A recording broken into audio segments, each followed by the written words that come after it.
ముందుగా దేవుని నామానికి వందనాలు. అవకాశం ఇచ్చిన అమ్మగారికి వందనాలు. ఇక్కడ కూడి చేయవలసిన ప్రతి వేడికి దేవుని పేరు వందనాలు. చిన్న సాక్ష్యం ఏంటంటే, మా అక్కకి పోయిన నెలలో షుగర్ టెస్ట్ చేయించుకున్నప్పుడు ఒకసారి పోయిన నెల షుగర్ టెస్ట్ చేయించుకున్నాను అనమాట. ఆ షుగర్ టెస్ట్ చేయించుకున్న షుగర్ 500 ఉంది. అప్పుడు ఇంకా నేను మా అక్కకు చాలా భయం వేసింది, నాకు చాలా భయం వేసింది. షుగర్ 500 అంటే మాటలు కదా కదండి. అప్పుడు నేను బాగా ప్రార్థన చేసుకుని, దేవా నన్ను మా అక్కకి షుగర్ నార్మల్లో ఉంటే నేను సియోను ప్రార్థన మందిరంలో సాక్ష్యం చెప్పుకుంటాను ప్రభా, అలా నీ మందిరంలో సాక్షిగా ఉంచుకో ప్రభా అని అనుకున్నా. మళ్ళీ మనం టెస్ట్ చేయించుకుంటే షుగర్ ప్రతి మనిషికి ఎలా ఉంటుందో అంతే ఉంది. దేవుడు అంత మాకు నార్మల్ 500 నుంచి నార్మల్ 130 అంత ఉంటుంది కదా, అంతలో నార్మల్ 130లోకి దేవుడు తీసుకొచ్చాడు. దేవుడి సన్నిధిలో సాక్షిగా ఉంచాడు. ఈ చిన్న సాక్షిని దేవుడి దేవుని సాక్షి ఉంచాడు. దేవుడి నామాలకు వందనాలు, అమ్మగారికి వందనాలు, కూడి వచ్చిన పిల్లలందరికీ నా వందనాలు. అంటే మా కాళ్ళు మనవరాల గురించి పాస్ అవ్వాలని అంది. అంటే నాకు ఏ దేవుడు కరిక్షించట్లేదు, ఏమీ సాగట్లేదు అసలు అనుకున్నవన్నీ కూడా, మాకు ఏ దేవుడు లేడు అని అంది. నేను అదేంటమ్మా ఎట్ట అంటావు, దేవుడు గొప్ప దేవుడమ్మా, అనుకున్న కార్యాలు నెరవేర్చుతాడు, నువ్వు అట్ట అనకూడదు, పిల్ల పాస్ అవుద్దమ్మా అని అంటే, ఇక్కడికి వచ్చి దేవుడి నామాల దగ్గరికి వచ్చి కన్నీటి ప్రార్థన పెట్టుకుని ప్రార్థన చేసుకుంది. చేసుకున్న తర్వాత పిల్ల పాస్ అయ్యేది, అది కూడా పేపర్ కూడా తీసుకొచ్చి ఇక్కడ అమ్మగారితో ప్రార్థన చేయించుకుంది. ఆ అమ్మాయి కూడా చేసుకుంది కన్నీరు ప్రార్థన. అయ్యా నా బిడ్డ పాస్ అవ్వాలి నాయన, అయ్యా తప్పకూడదు, కాలేజీకి వెళ్ళాలి నాయన, కాలేజీకి కూడా ఏ కాలేజీకి పంపిస్తావో నాయన నీ సిద్ధమని అనుకుంది. అట్లాగే నా పిల్ల నా మనవరాలు పాస్ అయింది, మార్కులు కూడా బాగానే వచ్చినాయి. అయ్యా పర్వాలేదు, అనుకున్న పని నెరవేర్చాడని తల్లి కూడా అనుకుంది, ఎంతో ఆనందంగా ఉంది. అయ్యా నేను కూడా అన్నాను, అయ్యా ఇగో ఇంట్లో బిడ్డ వెళ్తుంది, వాళ్ళ మామగారు మరి ఏ కార్యక్రమాలు జరగతలేదు అని అంటున్నారు నాయన. నేను చేసిన ప్రార్థన కూడా నాయన నా బిడ్డలు ఆలకించి, నా మనవరాలు చదువులో కూడా జ్ఞానవి నాయన తండ్రి, మర్చిపోకుండా నా తండ్రి, ఆ బిడ్డకు కూడా మార్కులు రావాలి నా తండ్రి ఏసయ్య.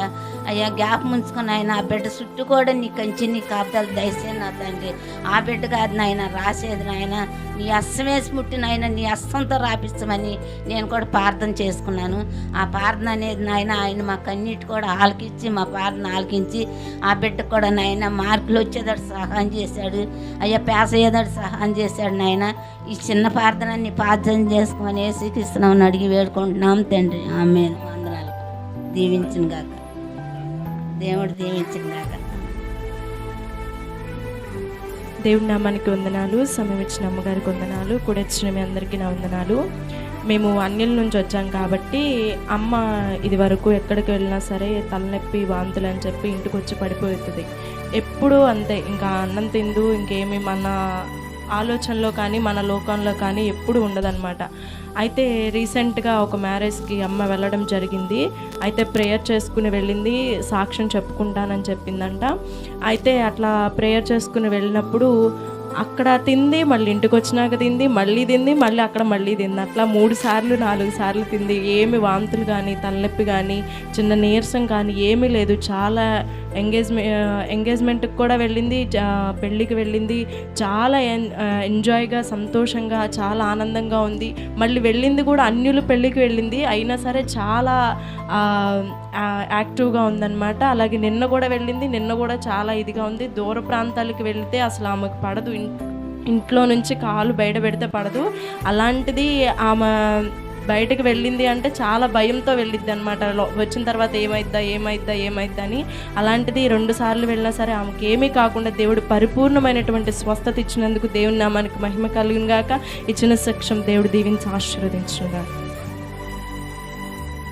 దేవుని నామానికి మహిమ కలుగును గాక.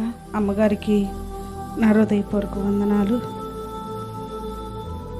మరి మాది నిడమానూరు, మాది మందిరము, మరి మాది సేవే, కానీ దేవుడు ఇక్కడికి నడిపించారు. ఆయన నామానికి మహిమ కలుగును గాక.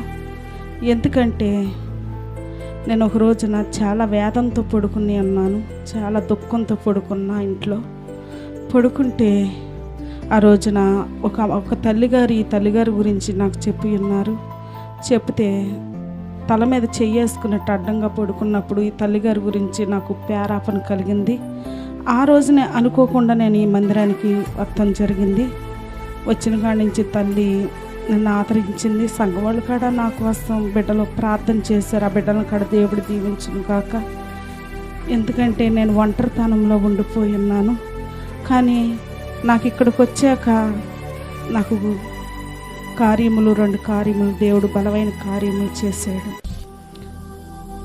ఎందుకంటే నేను సేవలోకి వచ్చాక దేవుడు నన్ను ఏమి పని చేయొద్దు, ఎక్కడికి వెళ్ళొద్దు, నా సేవ చేయమని చెప్పారు.